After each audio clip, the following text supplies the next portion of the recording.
المج ده نصه حليب ونصه ميه. شايفين الحلاوه والجمال؟ فظيع، تحفه. يلا نعمل الباودر مع بعض. يا صباح الفل. الشتاء يعني سحلب. انا جالي هديه بصراحه، سلفتي بعتت لي هديه غاليه على قلبي، لان هي عارفه قد ايه انا بحب السحلب. انا ما صدقتش انه يطلع بالجمال ده. قالت لي لو عجبك هقول لك السر. لقيته خطير، موفر جدا. النهارده هنعمله بمكونات مفيده جدا. بصوا كوبايه السحلب الجميله دي قد ايه كلها معموله من مكونات في البيت. تعالوا نشوف هنعمل السحلب ده ازاي. مش هعلمكم السحلب ازاي يتعمل على النار، لكن هعلمكم بودرة السحلب دي تتعمل ازاي. وبشكر سلفتي من موقعي هذا، خطير خطير خطير. يلا نشوف هنعمله مع بعض ازاي. عندنا كوبايه الا ربع من اللبن البودر، برطمان نضيف كده وناشف، حطي فيه كل حاجه. كوبايه الا ربع من دقيق الرز. احنا هنشتغل على مقادير متساويه. كوبايه الا ربع من السكر البودره، كوبايه الا ربع من الكريم شانتيه، كوبايه الا ربع من نشا الذره. عندي فصين مستكه، اقدر استغنى عنهم، مفيش مشكله خالص.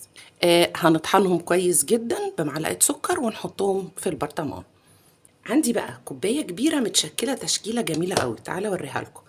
حاطين سمسم وجوز هند وزبيب وسوداني حلواني متحمص. يعني ايه سوداني حلواني؟ يعني سوداني معلهوش ملح، بيتباع برضو عند العطار. تقدري لما تيجي تعملي السحلب ما تحطيش المقدار كله لبن حليب، تقدري تحطي نص المقدار ميه ونص المقدار لبن، لان انت حاطه في التركيبه دي لبن بودر. واخر حاجه عندي معلقه صغيره من الفانيليا. كده خلاص الخليط كله جاهز. نجيب الغطا كده ونقفل كده ونعمل كده.